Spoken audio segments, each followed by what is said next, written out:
Yo, I am just back from my run.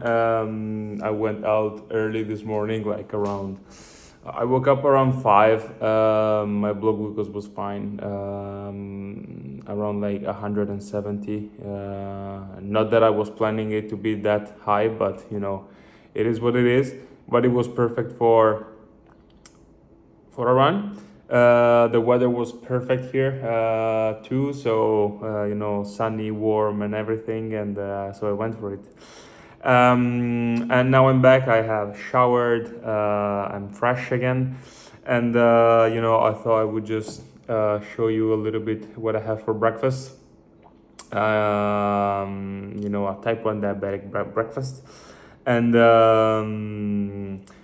how I handle my insulin, and how I keep track of everything.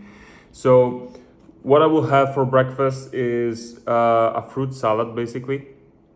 So I will have some rocket arugula, as people call it, one banana, a large one, a couple of big apples, some oats, like around 30-40 grams of oats, and some chia seeds that are soaked here into the water at the moment. So this is the plan, more or less. Maybe later, since this morning was quite an intense run, I will have a soy yogurt, unsweetened soy yogurt too. And I think that's it. I'm thinking if I want to have anything else, but no. The Well, I mean, I still have time. I have the entire day ahead of me to eat something else if I want to. So, uh, what I wanted to show today is my process for handling insulin injections, and deciding how much to inject at each and every time. And what I use is a pen and paper decision tree. So basically, every time during the day that I need to eat something, or inject some units of insulin, I keep track of the time, what is the blood glucose, what is the activity that I'm doing, whether it's exercise, lunch, dinner, a snack, anything, a walk. Then how many carbs I'm getting for that activity, how many fats, if I have that number, what is the predicted carb to insulin ratio, how many insulin I'm injecting based on the predicted carb to insulin ratio, and then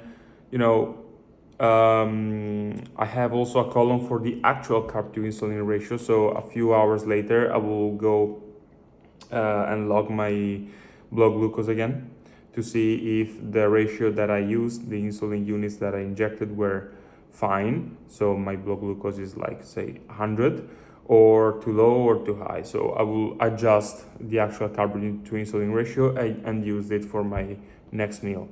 So how does this look? Let's give you a glimpse. So essentially, now I went from my run at around 6. I was a little bit higher, so I woke up with 167, around 167, and went from around with 208. This is the down phenomenon. I didn't take any carbs, so nothing. Wait, I will just. Okay. So no predicted ratio, no actual ratio. But I know from yesterday, because I did my homework yesterday, that my overall ratio is 10-1, the predicted one at least. So it's a little bit low, but it's lower than other periods, but I'm also running less at the moment. So now my insulin is down to 173. I just checked, and I'm approaching breakfast. I have calculated inside Chronometer here. This is the app that I'm using. It's also a mobile app. It's a very, very, very detailed, and you can see with all the elements that I have just listed. Oh, I'm also getting some beetroots. I forgot about those. I'm going to have around 700 calories and around 113 grams of carbs, 8 grams of fat, and 18 grams of protein. So I know that I'm going to get 113 grams of carbs and around 8 grams of fats. The predicted ratio is then based on yesterday 10-1. So how many insulin units of insulin am I going to inject? 113 divided by 10, which is approximately 11. So it's a little bit higher dose than I usually need to handle these grams of carbs, but today yeah, my ratio is a little bit lower than usual. So I will just take a note. It's my usual fruits bowl, and that's it. So now I'm going to since I'm a little bit higher, I'm going to inject now these units and wait for at least 20 minutes to get my my food down the chute. and yeah, once the blood glucose is trending down again and I'm ready to eat, because that is crucial to keep time in range. So if I eat now with 173 for example, probably I would go to 200, and then it would maybe come down, but yeah, I would go far higher than I want to. So I am 173. I plan to go down to maybe 140, 130 in about 20 minutes, counting also that I've just run. And when I see the arrow trending down, then I will start to eat. So that I start to eat like around 110. And by that time, the insulin is already into the system, is ready to handle that all that glucose, all those carbohydrates that are coming in, and it will keep my blood sugar stable. And then a few hours later, I will keep monitoring how my glycemic index goes.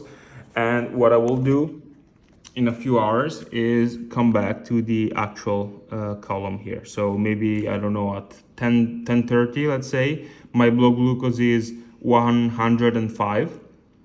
So in that case, I will, confirm that the ratio was correct. So I will write here 10-1, for example, all right? If, for example, my blood glucose is 200, then these many insulin units were not enough. So my actual ratio was a little bit lower. So maybe I would need, I don't know, 13 units instead of 10, instead of 11, right? Meaning that probably was like more around 8 units or something. Sorry, not 8 units, 8-1. So 113 divided by 8 would be around 12 or 13, I think. So this is how it works, and I do this for every snack. So I can keep track of how my insulin sensitivity is evolving through the day based on what I'm eating, and what I'm eating, the quality of what I'm eating is crucial in that. I don't eat, processed foods, because those will cause huge spikes and then huge lows, because, I will be chasing after those spikes with even more insulin and, compounding on the problem. So no processed food. So as long as I'm eating, fruits, whole grains, legumes, and all these things, and, packing all of them with fibers all the time, then I can guarantee, or at least I'm on the right path for greater blood glucose stability. So my goal as a type 1 diabetic is time in range above 90% on a consistent basis. And I think that this is, the best way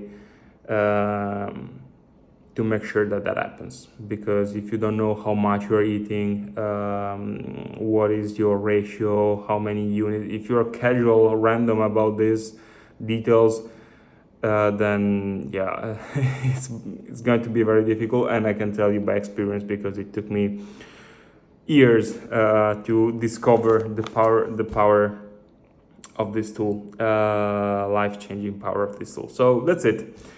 Yeah, it was just like a breakfast chat, also to let some time pass because I'm getting quite hungry at the moment. So yeah, I don't know. Let me know how you do it, how you are doing in general, and what are your struggles, and if you are finding some success in your life with type 1.